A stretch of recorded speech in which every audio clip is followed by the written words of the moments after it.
Morning sunlight streaks into the shop as I bargain desperately with Boss Burn, trying to stretch my thin wallet a bit further for the gear I'll need to survive. Burn shuts me down cold, not even considering a discount or the possibility of credit, my hopes sinking as I clutch my little money pouch tighter. Counting coins with trembling hands, my mind races over every silver and copper. This is all I own, with not a scrap left for comforts or unexpected needs. There's a sour pit in my stomach as I buy every piece. A short sword, leather armor, shield, gear, knowing I'll barely last 2 days if nothing goes wrong. I watch Burn count my coins, feeling numb. This is the lowest I've ever felt. It physically hurts to let go of my last bit of hope and security. Every cent is gone, and I can't believe I'm in this situation after living not 1 but 2 lives. There's no going back, only moving forward, now. Memories blur. Just last month I was burning with fever, and 2 different lifetimes collided in my mind, locked between 2 totally separate worlds. From an ordinary existence, no drama, no big regrets, just a normal life, straight into chaos the moment a flying concrete mixer smashed through the impossible. My mind drifts back. A concrete mixer truck bursting through the second-floor window, an utterly nonsensical end, and yet here I am, somehow alive in this world. Suddenly, I'm an orphan in a new world, a place of steel, steam, monsters, kingdoms, and endless danger, where even goblins could spell the end for someone like me. Not a hero, not special, just a boy scraping by, chasing survival in a worn-out world full of threat and the thin promise of adventure on every corner. Burn's gruff handoff snaps me to the present. Gear finally in hand, coins counted out. It all feels so final, like stepping off a ledge with no turning back. Bags slung over my shoulder, I pause at the shop door as Burn's tough voice calls out. His warning is blunt, but unexpectedly genuine beneath the rough shell. His eyes warn me. Trust nothing in the wilds, not goblins, not strangers, not anything that breathes or even lies still. I nod, understanding he's speaking from loss. Grateful despite myself, I bow slightly to Burn and promise I'll remember his warning, my voice small but sincere, as ritual and hope mix on my tongue. I know Burn's seen many like me come and go. This town swallows reckless dreamers. His eyes see the casualties long before the story's end. Back at the inn, I stagger under the weight of new gear, arms full, nerves tight. Why did I want to become an adventurer in the first place? As I mutter that question, a pale blue window shimmers into view. A panel only I can see, revealing my stats, and the strange investigator role destiny shoved on me. No skillful guidance, no cheat sheet tips, just a silent panel tracking my every move, awarding cognition points if I actually survive and learn anything worth knowing. Cognition points, my only special advantage, earned by seeing and surviving the unknown. And right now, even that feels like a hope I can barely bank on. One by one, I unpack and touch each item, sword, shield, bracers, armor, testing weight, reliving my own poverty. This gear is both lifeline and burden. Gear sorted and window cracked for the night breeze. I watch the sky go red and steel myself. Tomorrow is my first real adventure or my last failure. Tomorrow I'll face what comes. Until then, I close my aching eyes and hope sleep lends me courage, or at least dulls the hunger for a little while. Early dawn hushes the streets, but Black Creek rings alive with the blacksmith's hammer. I tighten gear straps at the checkpoint, nerves strung between dread and determination. Pausing just outside Black Creek, I weigh my chances. Joining a party? Not in my gut. Nothing's free, and even a weak adventurer's body can get sold in pieces. Brush and roots tug at my boots as I cross from open road to tangled game trail. Every step away from garrison-patrolled streets draws me closer to the wilderness, and to real monsters. Dusky green shade swallows my vision under the birch canopy. Earth and rot scents mix, spiking my nerves. Each pale sunbeam feels like a lifeline in a place meant for hiding things. Finger tightens on spear midshaft. The militia taught me scraps, but it's enough for my target. Each step, something new scratches at my attention as I piece together clues from the wild. Ferns trampled, birch bark scored, trackers' lessons pay off in the smallest ways. Every mark, every broken twig, each scrape tells me I'm not the only thing passing through here. Details shine sharper, trace marks, animal paths all etched crisp in my mind. The panel's augmentations meld memory and calm, every sense heightened, caution overriding fear. Warnings from Burn echo. In the wild, notice all that moves, and all that stays still. Reminding myself, pausing, I sidestep beetles and clusters of mushrooms that might be deadlier than any beast. I should have memorized that entire rookie handbook. Now I jot my own map under a rock, and hope smug instructors and their guild advice won't get me killed on the goblin clearing job. Guild's rookie handbook and tasks. They claimed goblin hunting was safe enough for greenhorns. Just maintain vigilance, and you'll earn your keep. I hope that's more than empty sales talk. The forest thins, and I catch the faint sound of water. Brushing aside cold, wet bushes, I spot the stream, rusty and shadowed, not at all inviting for a quick drink. Rusted ravine, the water here stains the earth and skin both. I'm glad for my precious bottle filled back at the inn. Still, I scan the banks, alert for oddities just in case. Less than 15 minutes later, muddy footprints pull me off my route, small, three-toed, fresh. That unmistakable chill. I'm on a goblin's trail at last. My pulse kicks up. I don't rush in. Before tracking this goblin, I scan every shadow and bush. Panic kills, caution survives.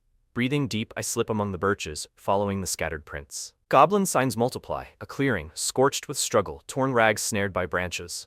I prod the stained cloth with my spear tip, guessing what it means. A scavenger's life is never peaceful. My thoughts race. Was it an internal goblin squabble, or something worse?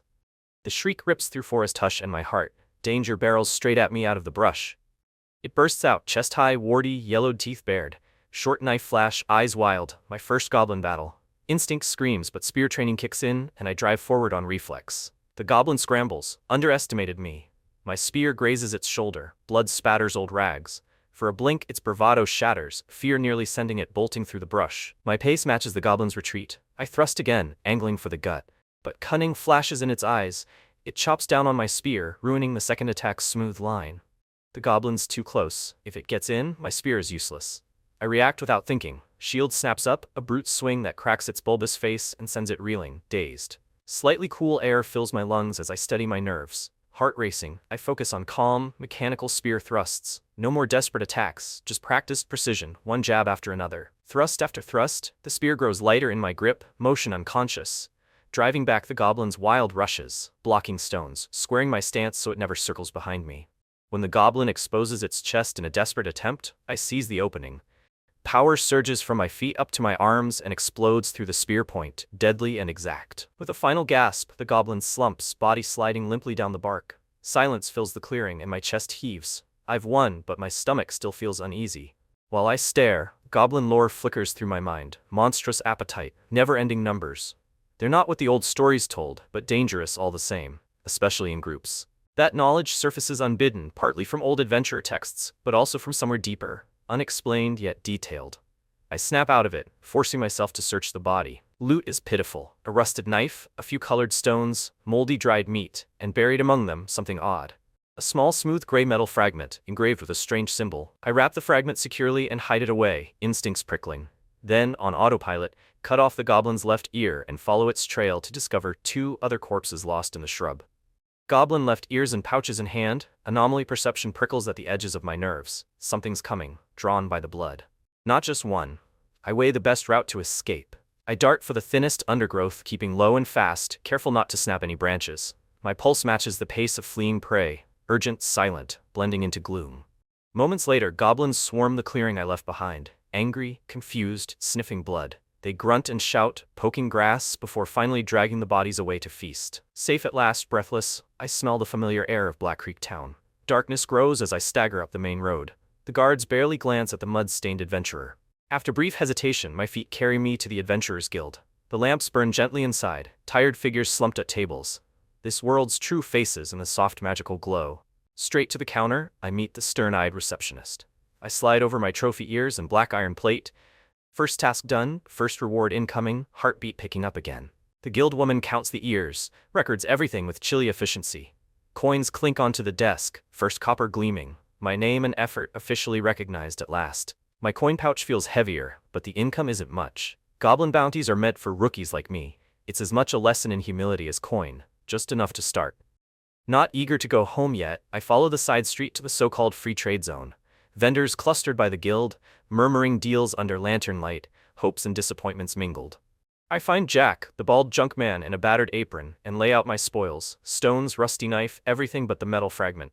He snorts, but doesn't cheat me outright.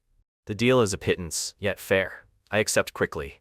15 more copper coins for junk, and today's harvest climbs. Tonight, I walk home with almost a fortune in my pouch. Dragging myself up the battered stairs, the inn groans beneath each step, as if resenting my weight, or reminding me just how little comfort this home really offers me tonight. At least this place isn't a rope hostel.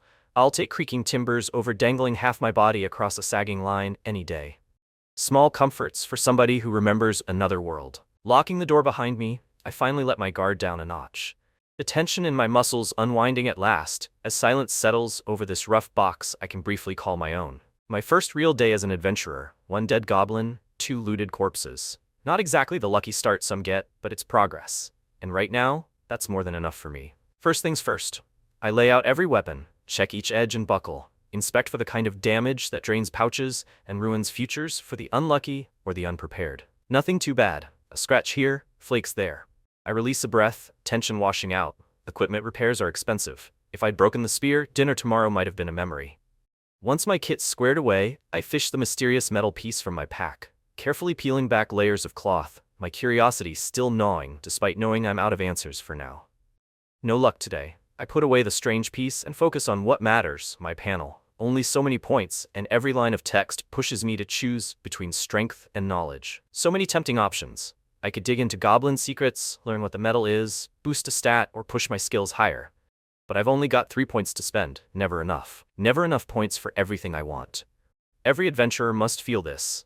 This pounding in the chest when opportunity costs cut sharper than any goblin blade ever could. I can't squander these. My answer comes slow but steady. 1 point into constitution, the rest into trace identification. Survive first, then see more.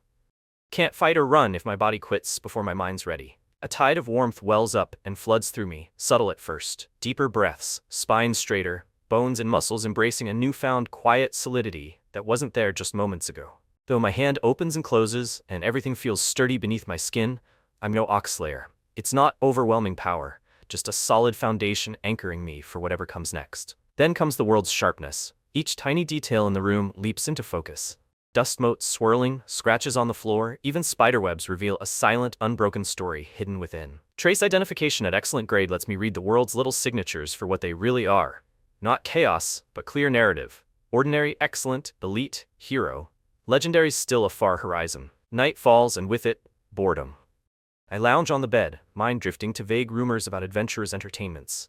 None of which I could afford or hope to join, not yet anyway. A sudden memory. Old notebook, stub of pencil, village hunter's gifts. I dig through my pack, hands closing on leather and charcoal. Some records are worth more than coin or comfort. Lamp sputters low as I settle at the table, notebook open. Adventure log. Sketching monsters and memories, I immortalize the day. Crude goblin sketch, messy script, but it feels important. When charcoal finally stills, I'm oddly calm. Day's wounds, lessons, and triumphs woven onto these pages, my first scars recorded before I close the book with a slow, steady exhale. Growth comes at a cost, and moving up means chasing every last spark of cognition points, because I'm only as safe, as strong, as observant, as persistent as those numbers let me be. If I settle for repetition, I'll end up stagnant, or dead. Each new point, each record, every small risk taken, multiplies the margin between living as prey and eating like a predator tomorrow. Extinguishing the lamp, I lie in deepening darkness. Every drop of oil spent is a tiny ache, a reminder that survival asks for everything I am, every penny, every unguarded moment of comfort. Each morning starts sharp and cold, splash to the face, gear in check, supplies inventoried. I push myself into action because there's no time to lose. Routine feels like armor against misfortune. Once I'm ready, it's straight to the guild. Goblin commissions again. Bread and butter of rookies.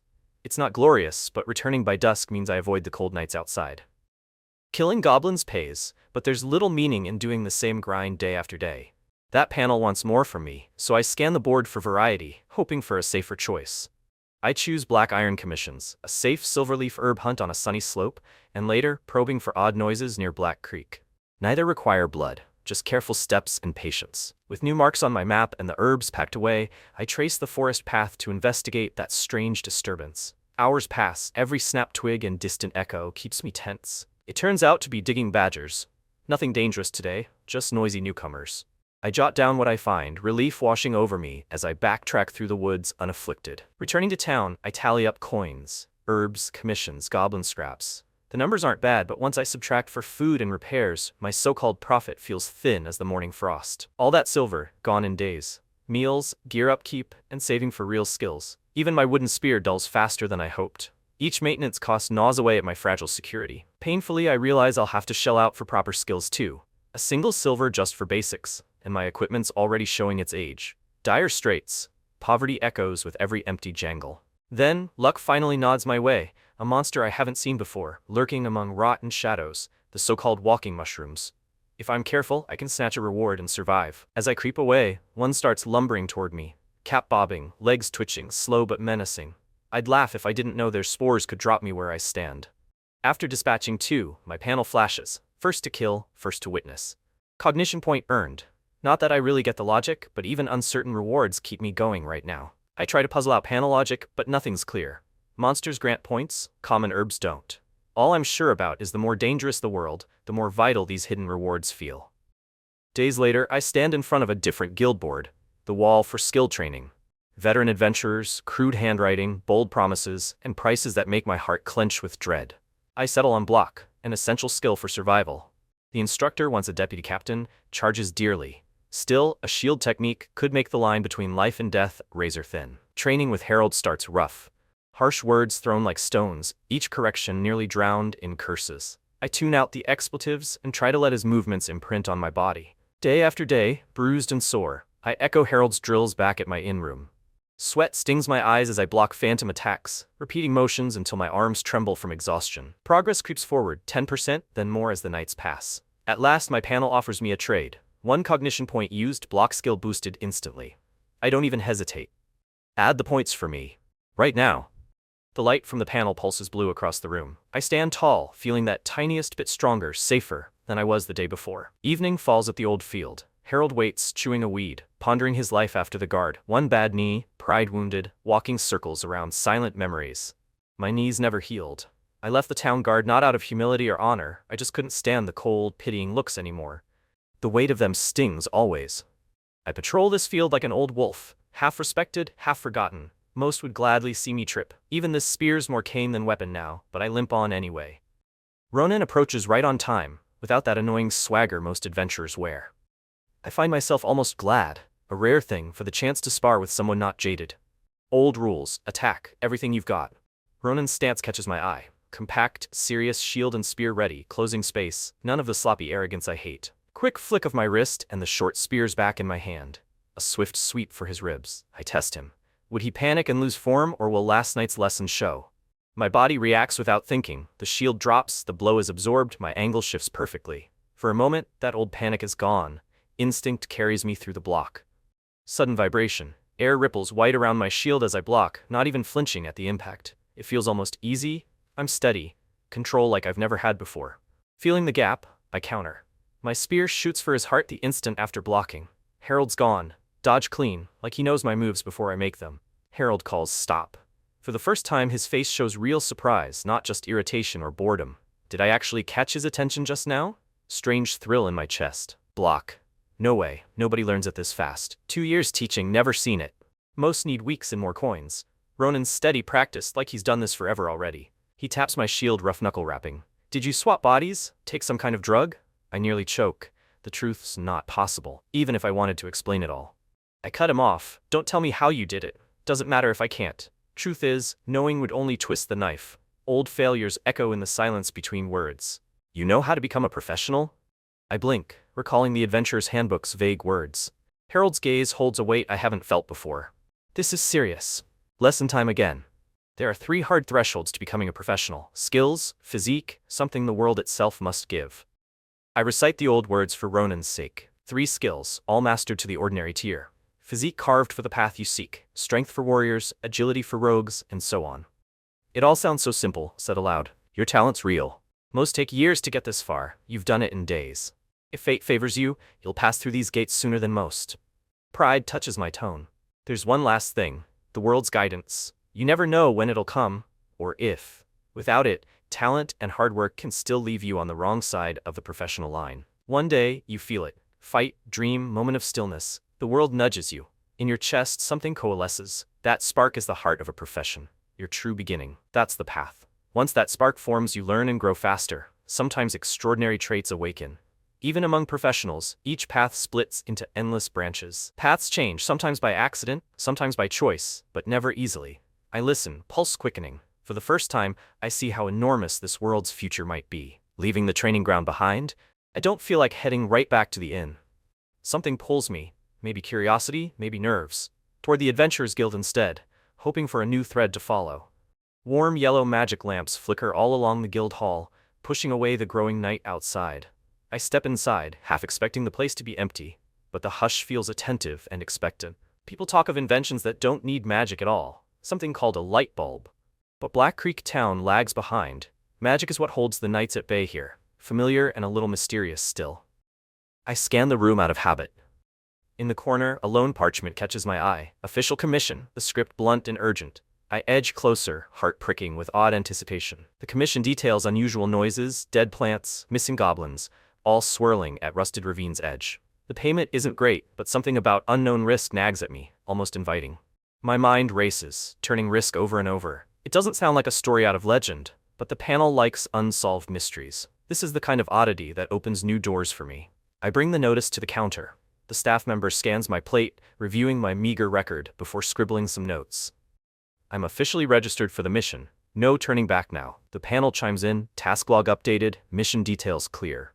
The staff hands me a rough schematic, only a few features, just enough to keep me from getting lost. 10 days on the clock. Task accepted, map in hand, I step out into the street. Night is falling fast, but my mind isn't ready for the comfort of the inn. Something urges me forward. Preparation is survival. This street, Black Creek's so-called commerce heart, is little more than a stone vein running through town.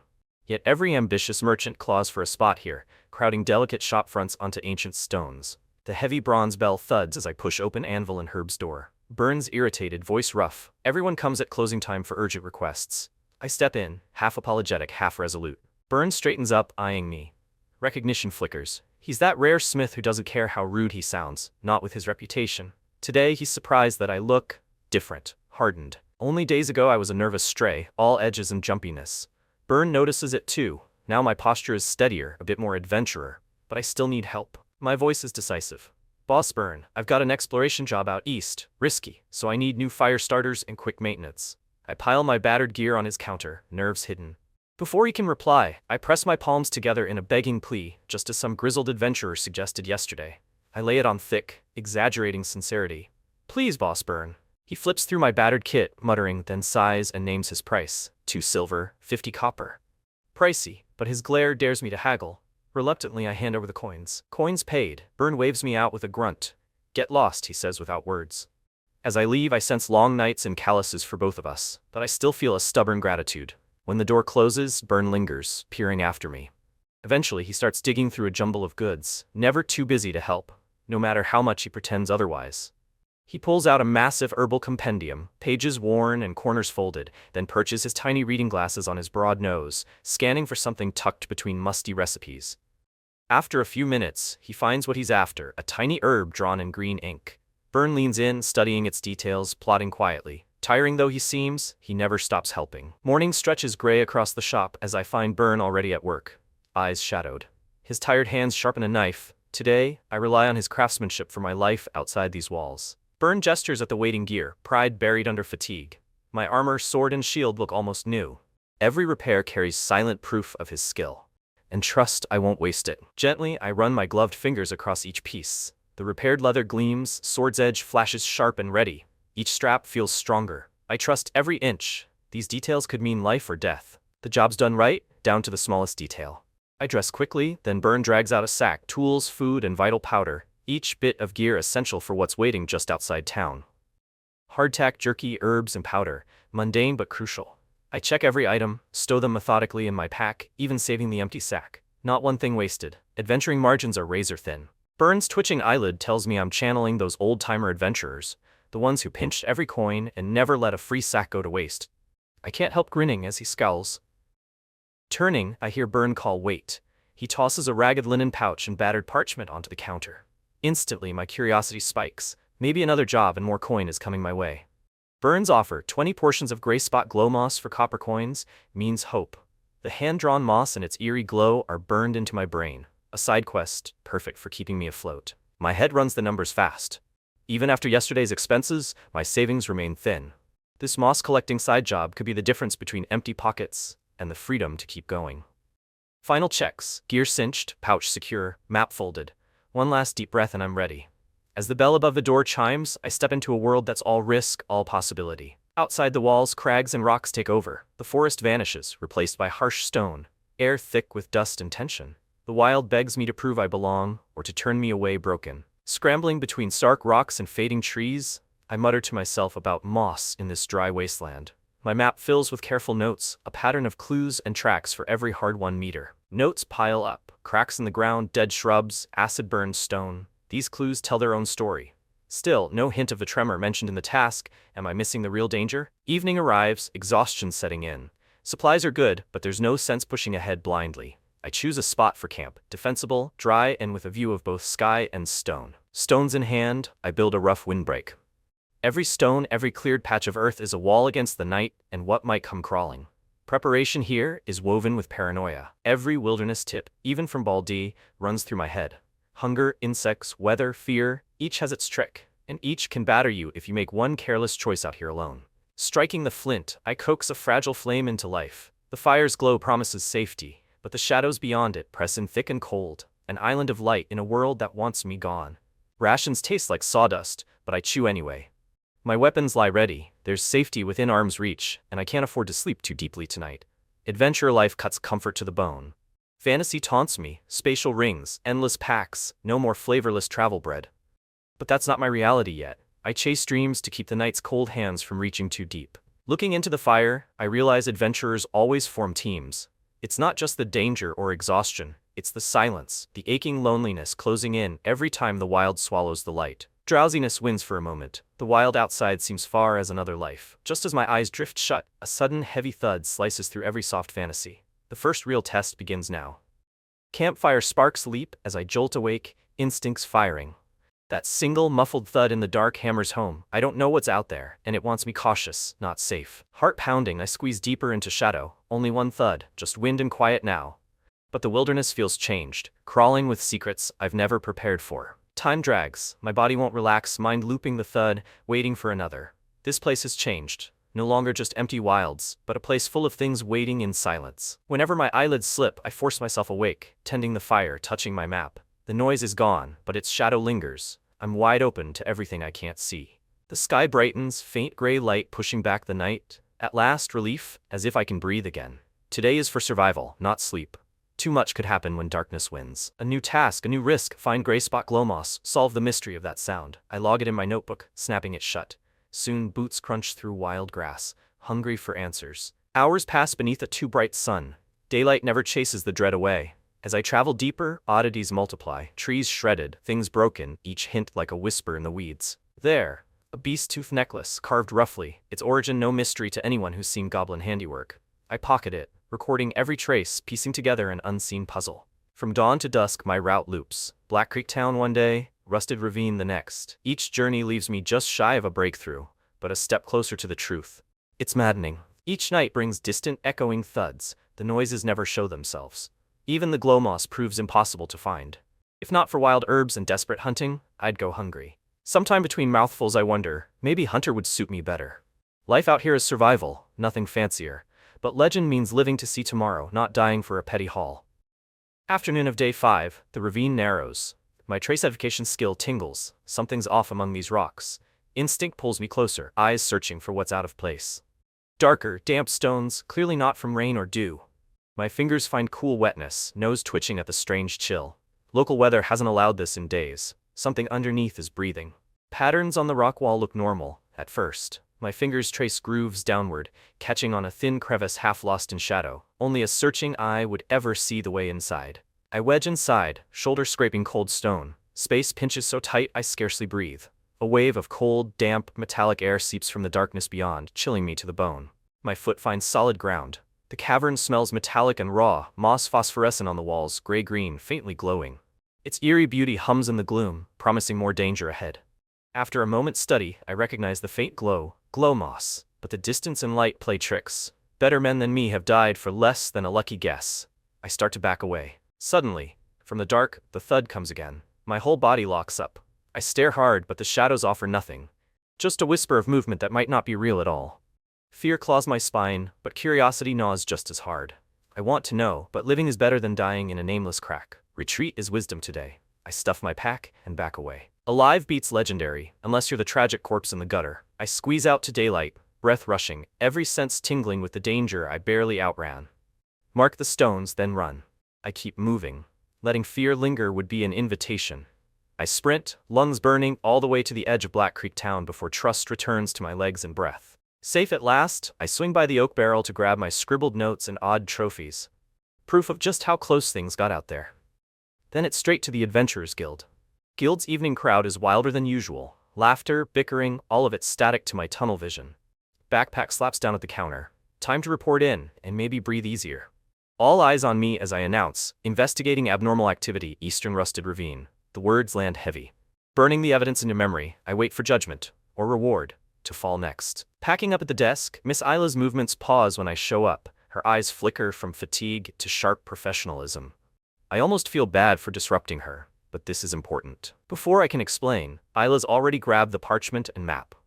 I add oil paper wrapped samples onto the counter, her eyes flitting to every detail with silent approval. While she reads, Isla's expression shifts, surprise, skepticism, then quiet respect. I stand there watching, not sure if I should be proud or anxious at her scrutiny of my notes. She flips through my writing, every sketch and list studied. For once, someone notices the effort. Her respect isn't loud, but it burns brighter than half the coins I'm about to earn. When she finally speaks, it's almost shocking. Isla actually compliments the samples and my notes. Any hint of tiredness is replaced by a rare spark of discovery and approval just for me. Then comes the judgment. Task complete, 3 silver coins. It's more than expected. Cold coins, alive in my palm, crush every last strain of hunger and fear that's shadowed me all week. She adds, expect more if future research confirms your sample's value. Her tone's matter of fact, but those words signal possibility, some deeper trust, almost more exciting than silver. I tuck the silver into my pouch. No words can capture how grounded a handful makes me feel right now. No more hunger dreams. For tonight, at least, I finally breathe easier. Task completed pops up bright in the corner of my vision. Another panel notification. I barely look. All I care about is the street ahead and what I just bought myself. A few days, honest peace. Anvil and Herb's familiar bell clangs as I enter. Burn glances up, gruff and clearly annoyed. Closing time. I brace myself, smile anyway. It's time to finally cash in after days of hunting.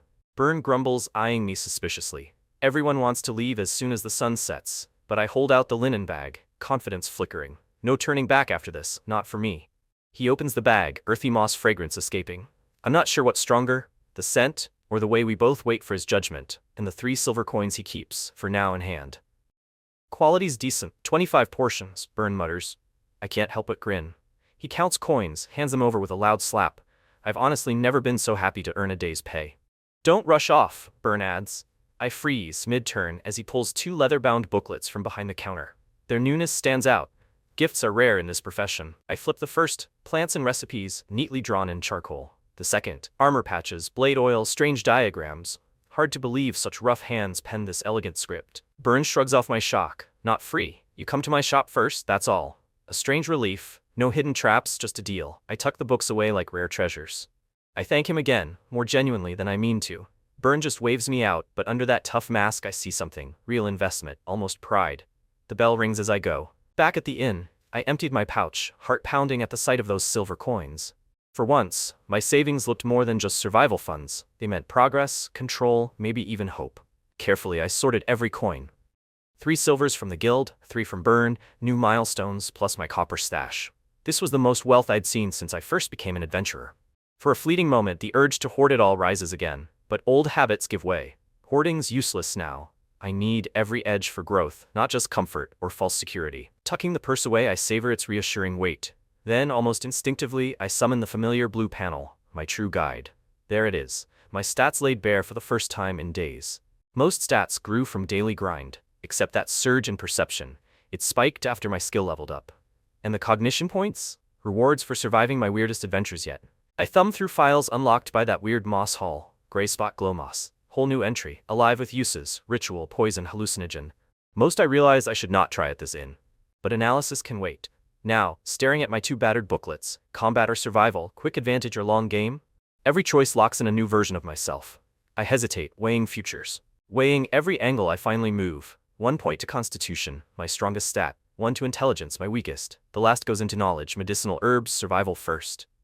New stats ripple through me. Fist tightening, I savor the almost electric aftershock. The urge to overinvest in strength is real, but slow, balanced growth is what lasts long-term. Herbal knowledge floods my mind. Suddenly each plant isn't just ink and paper, but something I can almost smell, recall by heart, mix with my bare hands if I need to. Panel flashes, skill update, herbalism gained, I stare. It counts as a skill? Of course, every trade here has tools and secrets, I'm just now learning to name them. Suddenly, everything changes. A tidal pull, soundless formless sweeps in, as if the world's staring right at me, forcing my mind to huddle inward. instincts on high alert. Is this what people call the will of the world? Sudden knowledge, pull, fear, all tangled. Shadows shift into shapes, shield, dagger, herb, possible futures waiting on my decision. Before I can pick, the panel lights up. Brighter, colder than ever. Warnings scroll, blue data flooding my vision. My shape blurs, all choices collapse to one, investigator, set in stone. A heavy tome replaces all else, options erased. The world's pull recedes, leaving only the panel's silent verdict behind. I awaken, hand pressed to my chest, still gasping for air. Blinking, I summon the panel once more, struck by a creeping dread. I'm an investigator now. But what did I just override? How close did I come to something else entirely? No mourning for lost career options. I have to face what the panel has forced on me. Investigator. The title drops like cold water. Everything shifts for good as the knowledge rushes in. Information surges, skills, methods, and purpose woven together. No longer just a fighter or a scholar, I'm some kind of boundary walker. Expected to understand and respond to what others avoid. My role is clear. Neither top warrior nor genius mage, just someone who adapts, records, and acts. I can wield basic tools, use base skills, and interact with anomalies the way others can't. One core ability stands out, anomaly projection. I can channel confirmed anomalies into my own strength.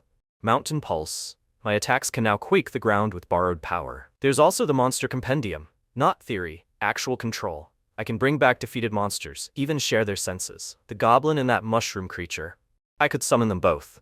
Lastly, tool proficiency. Not mastery, not even finesse, just enough to never be totally lost with weapons or tools. The panel's honesty about my old skills stings more than I thought. The handbook sits at the center of my mind, untouchable yet achingly real. A book of power. Every page a skill or entity I must discover, control, or understand. My own living compendium. Flowing through me, mana is real, small, barely a trickle, but finally my own. Numbers flicker in the corner of my vision. 6 points, the lowest score by far. A hum of energy wakes inside. The only anomaly on record, Mountain Pulse. Just one effect, an enhanced strike. Not flashy, not overwhelming, but it's proof. I can trigger changes in reality itself now. My world's different forever.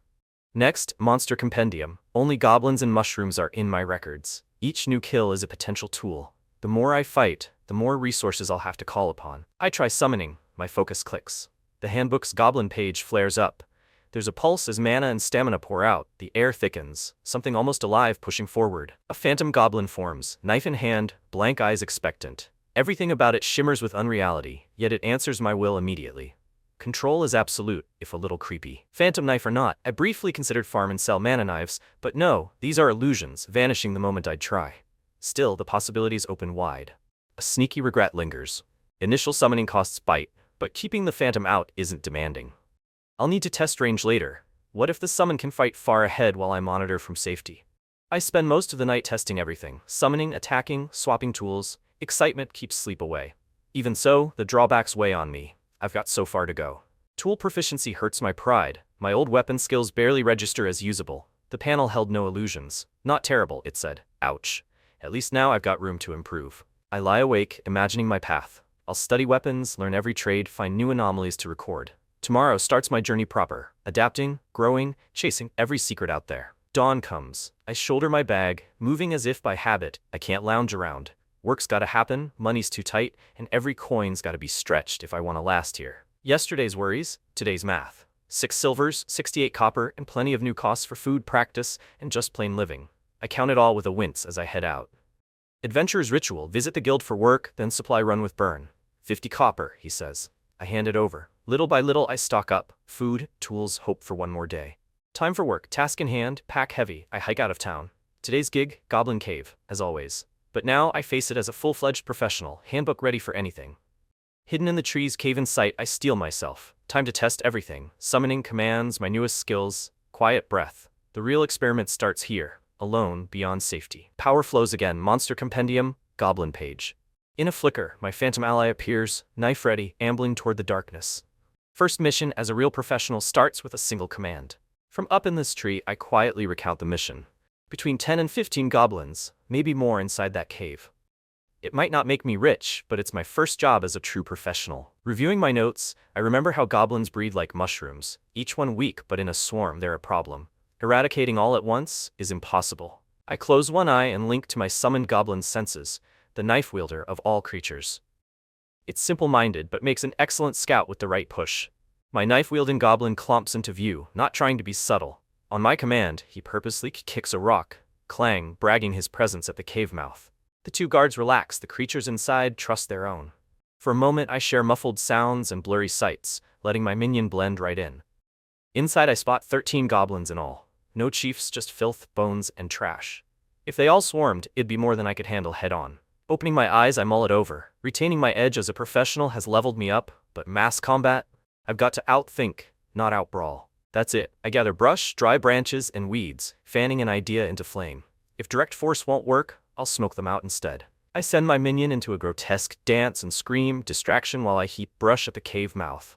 In moments, thick smoke billows inward. I slip in toxic plants, herbalism's treasure. As the smoke thickens, I order the goblin, attack the others. Panic and madness spiral instantly inside. Screams rip through the haze. My goblin plunges its knife into a sibling's gut. Chaos explodes as club strikes club, and no one sees their enemy. I steady myself at the cave mouth, spear at the ready. The first goblin bursts out, face streaked with tears and snot, straight into my waiting strike. One step, one thrust, my spear vibrates with mountain pulse, the force inside unstoppable. The goblin is lifted, blood spraying, then crumples at my feet. Bodies pile up, each goblin blindly bolts for escape and is cut down in turn. Smoke, blood, dirt, my movements are honed, merciless. The rush inside me cold. A goblin with a stolen stone axe bursts out, swinging wild. Shield up, I block, absorb the blow, and counter. His life ends in a single slash. Smoke thins. Chaos winds down. 4 goblin corpses on cold earth, knife wounds and friendly fire both. Only one left, huddled and broken against the far wall. Expressionless, I stride over and dispatch the last. Mercy isn't for monsters, no matter how weak they seem. We never forget the threat they really pose. Monster means a wrecker's heart. Never harmless, always the potential for devastation. In a raid or a siege, goblins have killed more humans than legends know. There's no room for pity on this job. To survive, to protect, every adventurer shares the rule. Don't hesitate when facing monsters. Never. Coins pile into my hand while Adrian's smile lingers. For once, hard work actually paid off. Extra compensation for goblin samples and a mission reward? This day just keeps improving. The silver glints in the sunlight. Actual follow-up pay, not just empty promises. Some worlds really do honor their word. At last, my luck's turning around after so many letdowns. Counting my savings, I realize I've never had this much before. Adventuring stacks up fast. Suddenly, even the battered junk in my pack seems like the gateway to a bigger fortune. Sitting on my coins, options bounce in my head. Combat techniques, gear upgrades, maybe both. If this streak keeps up, even my battered equipment might finally get an upgrade. A sudden interruption. Adrian calls me back, mentioning a designated commission. Wait, someone's chosen me? I can hardly wrap my head around such a request. My mind spins through disaster scenarios. Who would single out a no-name like me? My reputation's non-existent. Why do I feel more nervous than honored by this surprise offer? Adrian explains, it's a guide mission from the guild itself. Still wary, I listen closely as he outlines the plan. Lead a guild team, retrace my steps, search for clues nobody else could find. Sifting through the documents, I see it's all routine. Another sweep of the caves, just better organized. If nothing else, at least it counts as work. My instincts settle, curiosity winning out. After Adrian's rundown and a little mental debate, I sign on for the gig. 3 days from now, I'll be the guide. Sounds fancier than the reality, but direction matters. With the mission settled, I'm free. The timing's perfect. If there's any hint of anomalies, I'm better off exploring with backup and a lead. No reason not to snatch this opening. The only real preparation worth doing now is upgrading my weapon. Goblins were easy, but a wooden spear just won't cut it for long. Next time could cost me dearly. Leaving the guild, I head straight for Burns, Anvil and Herb. Gear upgrades, then maybe talk loans if my cash can't stretch. Nothing like prepping for survival to bring clarity. Shop bell jingles. Expecting Burn, I'm greeted instead by a gentle girl, Selma. Her voice is cotton soft, manner delicate. I realize how out of place I feel among the usual muscle. Selma's greeting settles my nerves. I stumble a little, but manage to ask for Burn.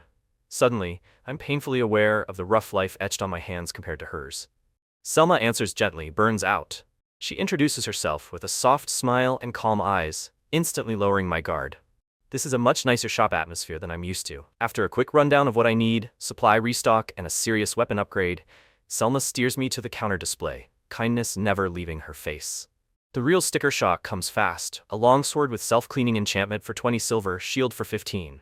My wallet, once fat, suddenly feels pathetic. Reality check delivered. Staring at my coins, I cringe. Overconfident daydreams vanish. Maybe it's time to beg for a payment plan, if Burn agrees. Gear or no gear, adventure funds never go far. It's rare for me to visit Burns during daylight, but today, the warmth in his rough tone makes the shop feel almost like home. I wonder if my excuse about my gear will hold. Smiling with forced ease, I nod at Selma, then turn toward Burn, trying not to look desperate. Somehow, just being here lets me forget how painfully tight money has gotten. Burn's knowing gaze flickers between me and the shield. He's reading me like an open ledger. I brace myself for the price talk, but he surprises me with calm. Burn shifts gears, cold and businesslike now. He asks Selma to fetch inventory from the warehouse, then fixes me with a stare that makes me feel both young and exposed. The air shifts as Selma disappears into the back. I can't help but notice the massive shift in Burn's mood. Affection replaced by pure shopkeeper mode. It's oddly reassuring. I list out what I need: a better weapon, some core supplies, hoping my requests don't sound too naive. I leave out just how awkward the wooden spear always felt in my grip. Supply requests keep coming out: herbs, vials, dried flowers, even a packet of mint. I almost surprise myself with how easily the names fall from my lips, as if I belong here. Burn's eyebrow rises as he hears my lengthy list. I can sense his skepticism. This isn't how broke beginners usually talk. Still, something like pride flickers in his expression. He guesses I've read both his manuals. With a hint of genuine approval, Burn looks at me, like he half expects me to be someone important hiding in rough adventurer clothes. I admit the truth. I read through the herb book, but not much of weapon maintenance yet. Burn's manual is full of rants and side notes, but somehow the basics stuck in my memory. Burn's stare hangs heavy for a few breaths before he nods and rattles off what he's got in stock. I mentally compare his list against what I'll need in the field tomorrow. Burn quizzes me, seeming casual, but watching my reactions. My answers come from somewhere deeper. Practical knowledge I barely realize is mine until the words simply flow out. My voice is calm as I explain wormwood's dangers and paralysis vine's toxicity. It feels strange, handling these materials in theory when a misstep could mean life or death outside. We move through lichen moss prep and mushroom storage, detailing steps I never would have believed I'd memorize. Byron tests, expects, and the answers just keep coming naturally to me. Burn silently packages up my haul, measuring out the glowcap mushroom spore powder with exact care. He weighs the vial in his hand, studying both me and the glow. His eyes narrow. He says I don't seem like a new adventurer at all. I smile and deflect, half-truths since the panel's secret is mine alone for now. Burn tallies up the price, 1 silver and 60 copper for all the herbs. Then he gestures at the back and hints at a discount. My heart jumps. Maybe good armor is within reach. With a quiet invitation, Burn leads me into the back. The air thickens with scents: leather, oil, old steel. This truly feels like the beating heart of a real adventurer's life. My requests spill out: light, mobile leather armor and weapons that won't hold me back. Burn moves with quiet purpose, already focused on finding just the right gear for me. Burn hands me a set of leather armor with sturdy splice work and an odd, cool lining. I shrug into it, bracing for weight, but it fits like a second skin. Solid protection with real freedom. Strength floods me as I stretch, twist, squat. This armor's lighter than expected, yet feels like it'll stop a beast's claw. Not sure I really earned it, but I'll use it wisely. Weapons come next. Burn hands me a familiar short sword, then nods toward a massive sword I never would have dared dream of. Something about this ironwork calls to me deeply. I'm floored when Burn lays out the executioner's greatsword, its massive blade ringing as it hits the workbench. For a second, I doubt he's serious. It's a weapon designed for chopping heads, not swinging in dungeons. Burn points out it's no legendary artifact, just good steel, forged seriously. What matters now is if I'm actually strong enough to fight with it, not just swing it around for show. Shrugging with confidence, I grab the hilt, swing the sword with one hand, weighty but manageable. Stats don't lie, my strength is no joke now, and it shows in Burn's silent approval. The final price hits harder than the blade. 12 silver, nearly everything I have left. I stare at the pile of gear on the counter, silently wishing my silver stash would multiply overnight. Laying out my last 12 silver, I can't help wondering, does Burn peek in my wallet? Every time I get ahead, it all vanishes, right as I start planning for something more. Burn offers installments, but I shake my head. Debt always feels like a chain, something hovering above me, waiting to tighten and choke the moment I relax. Selling off my old gear softens the sting. A battered leather armor and splintered spear fetch 2 silver, one small comfort in a day built of nickel and dime defeats. Loot from the goblin cave goes to Jack, the town's junk dealer. He grumbles at my pile of battered junk, broken clubs, torn bags, but still finds a few pieces worth salvaging. Announcing my wares to Jack, I joke that junk's his specialty. He frowns, but after digging out half-decent finds, he offers a single silver for everything. It's not much, but it counts. With my coin purse refilled barely, I count 3 silver, 8 copper. Still scraping by, barely above broke, but at least I'm not starving. There's always another quest waiting tomorrow. Heavy with gear and doubts, I head back to the inn, wiped out. After tossing new equipment onto the bed, I fetch water and manage a quick rinse. At least water here is still free. Stretching out on the bed, I stare at the ceiling, wondering how long I'll keep chasing my own tail. I wanted to be the smart kind of adventurer, but old habits die brutally hard. At least I can joke to myself. At this rate, guarding my chastity is the only pledge I've kept. Everything else is just panel skill points and paycheck-to-paycheck anxiety. 12 silver coins gone in a blink, not even a day. I definitely missed my calling as some prodigal trust fund kid, except for, actually having a fortune to waste. Instead of moping, I plan out the next few days, 1 or 2 more combat techniques. Whirling slash will suit the greatsword. Throw can turn a short sword into a sneaky answer for distant threats. With tool proficiency and stubborn practice, confidence builds. I might not master the greatsword overnight, but I won't embarrass myself either. At last, something feels almost under control. 17 days rushed by.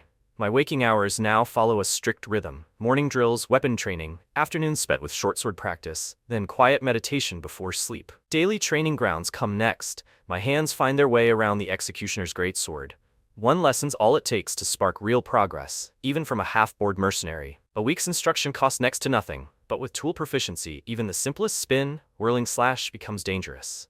50% mastery, and still the blade calls for more. Afternoons bring a new rhythm. Short sword work, aiming for accuracy over distance. I'm not seeking heroics, just a sure hand that can make 10 paces matter when the time comes. Day blends into day. Dual short swords become an extension of my arms. I chose the executioner's blade for monsters, but humans wield shields too, and armor breaks under iron. There's a method to every weapon's madness. Short sword for cramped corners, greatsword for chaos. Nights are for calm, meditation, shaking off the day, and cataloging a mind full of lessons. Herbal knowledge gets put to the test too.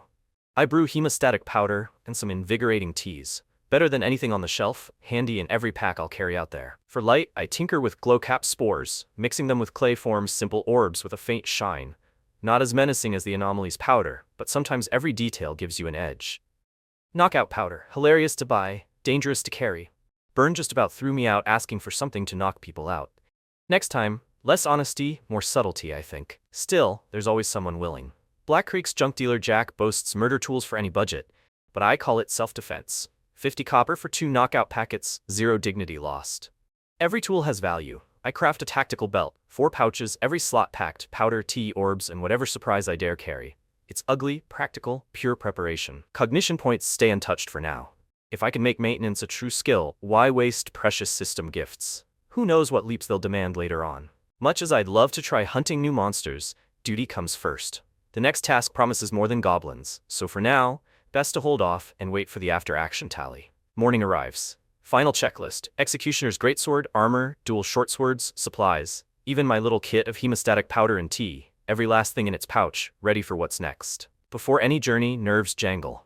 I double-check every pouch, test each harness, wishing I remembered one more little thing. Rituals don't calm me, they just keep panic at bay. At the Adventurers Guild I play it casual, just another face in a crowd of fortune seekers. A few I know by name. Good men maybe, but never forget, trust costs extra. There's always gossip. Cormac, bald and restless, sidles in with news, a beast tide, chance for danger and coin. I turn him down. I have my own path, and it starts today. Cormac sizes me up. Numbers mean protection, not friendship. I don't mind. Fate's a gamble anyway. Now I just hope the next roll lands everyone on safe ground. When Lila calls me over, nerves return. Guild missions mean new faces and unknown risks. Her calm is a balm, but even so I brace for trouble before the day's out. One by one my new companions are introduced. Tucker's axe, Rex's sharp eyes, Sheila's quiet strength, Elia's gentle touch. Layla orchestrates our mission with calm precision. Sheila gives me a surprising look. Maybe Ranger means more than I thought. I keep my expression still, already weighing what I reveal and what I hide from these strangers. My eyebrows twitch at Sheila's innocent question. I thought I knew the basics, but there's always more to learn in the guild. This professional business is bigger than I guessed. Tilting my head, I realize how little I really know about guild upgrades. Professional, bronze rank. Layla's confirmation means this is real opportunity, not just hearsay. Standing by, I sense Tucker's leadership. He checks with everyone before decisions, even though he's captain. It keeps things fair, and trust flows both ways in a team. Grinning, Rex pins me with a look. There's interest, not threat. He's a rogue. Instinct tells me he's probing but not hostile. I return his gaze, unafraid and steady. Rolling his eyes, Rex eventually looks away. He's weighing what to reveal, just like I am. Temporary allies carry secrets both ways. That's how adventurer teams survive. Finished with the team's politics, I step up beside Ronan as he hands his plate to Layla. Her composure radiates calm. I envy her certainty, running this whole process. The parchment asks for details. Ronan quietly fills in his info. Ranger, scouting and survival. I watch him hand it over, wondering how much freedom these guild records allow. Crystal slate in hand, Layla slides it to Ronan. Please channel your energy. It's like a test. He breathes, channels his mana, and the crystal quietly glows. Watching Layla press the heavy brass seal down, I realize this ceremony marks real status. 10 seconds later, she returns with a shining bronze badge. Ronan is bronze. Taking his bronze badge, Ronan's face lights up. His eyes flicker to the silver coin Layla pushes over. Rank brings more than pride. It's suddenly a real, practical benefit. Guild privileges, maintenance supplies, information come with bronze. Ronan listens, badge in hand, absorbing every detail. Adventure just became something tangible, not a distant fantasy. After formalities, the team regathers. Ronan now holds his badge. Tucker's squad is ready. Today I really understand why adventurers take pride in moving up the ranks together. Handing him the lead, Tucker half bows. Guide us. Ronan swallows his nerves. For a second, we're just a bunch of hopefuls, trusting each other from pure necessity. I spot Rex at the notice board, scanning quests. Even when idle, he's scheming. Professionals work twice as hard to stay ahead, and he's aiming for more than today's mission. Curiosity surges as we climb into the carriage. Sheila chatters, pulling Alia closer. Everyone's eager, rumors swirl around rangers and animal companions, and eyes all turn to Ronan. Everyone's waiting for his answer. Sheila voices the question, "Do you have an animal companion?" I barely breathe. Ronan's secret is still a mystery, even to us. Ronan scratches his cheek, thinking, "Do goblins count?" Silence falls. Elia shuffles sideways, staring. Even Sheila's enthusiasm sputters. Rangers with goblin partners aren't exactly famous. The carriage rocks. Somewhere between laughter and confusion I realize, nobody expects a goblin for a companion. Maybe that's what keeps us guessing, even about each other. No one says more, but their silence speaks volumes. I look to Ronan, searching for hints. His calm hides weirdness. Goblins? Maybe this team isn't as ordinary as it seems. Ordinary tier skills. Sheila's rapid shot, Alia's minor healing, impressed me more than expected. Our team's shape is becoming clearer, though I'm still not sure how I fit with these people. Once the casual talk ends, Ronan's tone shifts. He restates the mission's risks, going through every oddity and warning. His professional debriefs remind me how dangerous this trip really is. The rusted ravines details, a stone forest, drying gullies, underground tremors etch themselves in my mind. Every phrase Ronan repeats sounds grimmer than on paper. I brace myself for trouble. Our group reacts in scattered ways. Tucker's considering something big, Rex barely here, Sheila brimming for action, Alia pale but tough. No one looks as nervous as I actually feel. As Ronan eyes Alia, curiosity flickers. Her nerves stand out. She hardly seems desperate for money. Why become an adventurer, risking your life in places like this? Alia shrinks under Ronan's gaze, asking what's wrong. Sheila steps between them, blocking with a smile, teasing about curiosity and romance. The tension breaks into awkward comfort. My own preference leans towards solo work. This group is functional but exhausting. Everything's a negotiation and every face hides an angle. Adventuring alone is lonely, but simple. Suddenly the carriage lurches to a halt. The journey's over, no more roads ahead, just stone and silence. We dismount, adjusting packs, ready for whatever mess waits on foot. Ronan checks the sun and leads us onto the dry trail toward the ravine's eastern desolation. Every step feels farther from safety and deeper into unknown threat, yet here I go. The air dries out and gets heavy. Jagged rocks and dead bushes crowd closer. Each step the landscape bleeds more color. Even the wind sounds muted, like the place won't let us in. Tucker mutters how dead this landscape feels. His shield hangs low, but his muscles are ready for anything. Sheila readies her bow. Here, nobody's letting down their guard for a second. Rex moves with odd energy, climbing stones, poking at the ground, always watching for hidden dangers. I'm as uneasy as he looks, but I pretend we're fine as we march on. Sheila takes point, bow ready, scanning higher ground. Alia clings close behind, pale-faced but steady-footed. I stay back, watching how everyone's nerves show around the edges. For once, I feel like our group might avoid dumb mistakes. Every movement screams experience. Still, I keep scanning, wishing trace identification could reassure me instead of raising more questions. A sudden halt. Ronan crouches, the signal is unmistakable. All at once we fall silent and tense. Something's wrong. My pulse jumps as the others fan out, ready for anything. Rex edges up, looking curious but baffled. Ronan points to strange marks, scratches lighter than the rock, broken clumps of grass fanning out. The pattern is all wrong. Something's off here. Ronan explains, these aren't just careless travelers but monster tracks. Their path is purposeful, heavy, going somewhere specific. We all exchange glances, hearing the hidden warning in his voice. Tucker checks the map, asking if these marks line up with Ronan's hidden fissure. The more we find, the clearer it is. Whatever's here isn't just passing through. We press on, tension rising. Our footsteps echo in newly disturbed paths. Monster or not, these traces suggest something organized and recent. I keep my worries private, jaw clenched tight. Before we even reach the fissure, I see it. Plowed earth, upended rocks, crude paths forged since the last visit. The ground's been torn up by something desperate or monstrous. Rex asks if this was here before. I don't answer immediately, because what's wrecked this much earth isn't something you ignore. Instinct tells me, whatever happened, it's about to get worse. This assignment's nothing like the mission briefing.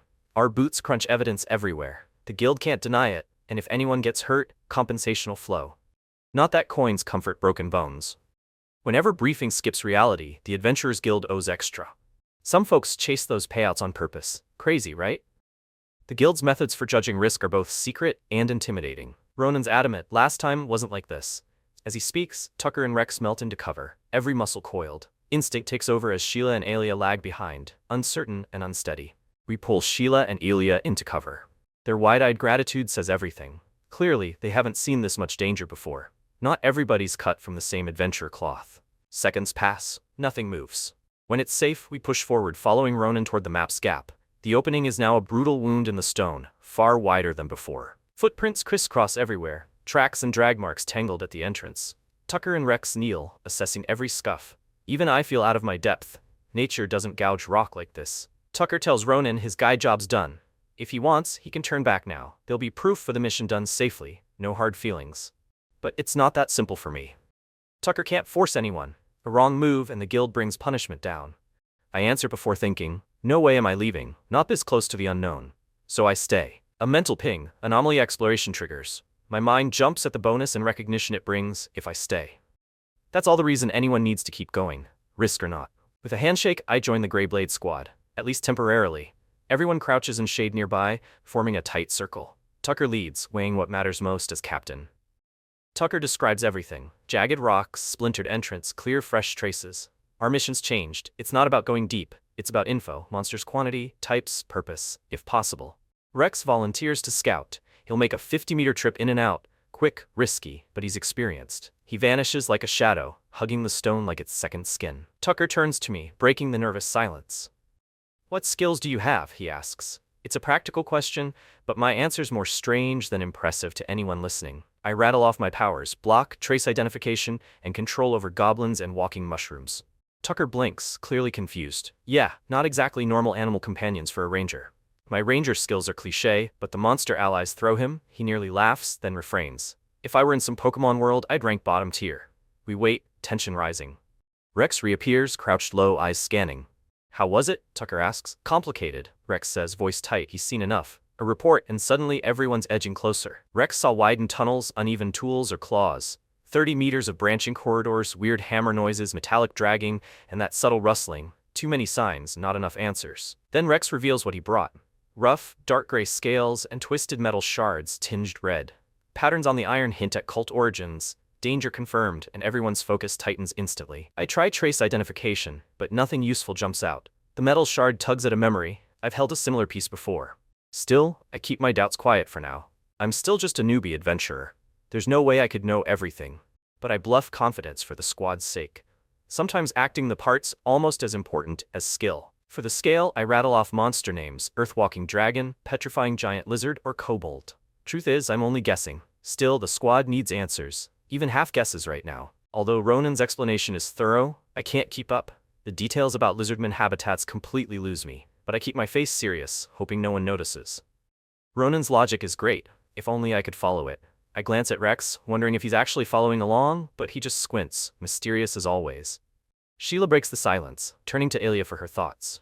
I watch as Alia startles. She's smart, but rarely speaks up unless pushed. Alia nervously agrees with Ronan, her cheeks tinged with color as everyone turns to look at her. She hunches a bit, trying to shrink from their attention. With a decisive nod, Tucker takes the lead, ready to end our monster debate. His energy's infectious. Even Ronan gives way, and we tighten ranks. Rex slips away ahead of us, melting into shadows. I keep my hand on my weapon, nerves steady, but my mind flips between scouting procedure and invisible threats. Sword in hand, I scan every surface, ground, wall, corners, searching for monster clues. Every mark feels suspicious, as if nothing here can be trusted on sight alone. The signs just don't add up. Monsters here seem to cooperate too well, almost intelligent, beyond anything I learned back home. The unease creeps in and tightens. Rex flashes hand signals from ahead, silent and sharp. Path's clear for now, but the cave dips and splits. My heart pounds as foul sulfur and chilly air thicken with each step. At the fork, choices press on us. Tucker is all business, no debate, just orders, and suddenly we're filing after him, weapons ready, nerves stretched thin by anticipation. Rex, ever bold, volunteers to scout ahead, but Ronan stops him, summoning a goblin with a flick of his wrist, leaving us all unsure whether to be amazed or uneasy. Ronan's goblin glides quietly forward to scout, rusty knife discarded. My teammates stare at Ronan, Sheila and Alia especially, as if seeing something rare and wondrous. The tension breaks a little when Tucker jokes, but there's still awe. Goblin summoning's a luxury for mages, not regular folks like us. For a second, curiosity overrides our nerves. Even as the others wait quietly for the goblin's report, I'm sure this'll finally go smoothly. For once, it seems like nothing will ruin our pace, right before disaster strikes. Suddenly, the sharp whistle and blades scrape, cut through the tunnel. Rex's warning, and Tucker's shout to retreat rings out almost before I register what's wrong. The alarm erupts. A pulse of dark red mana sears the air and blinds us all. Everything's chaos, vision dyed crimson, heart thundering as my instincts scream to run or fight. Mana shrieks through stone, the shrill warning shaking me to my core. An alarm triggered, a trap sprung. Our mission just became a desperate fight for survival in the depths.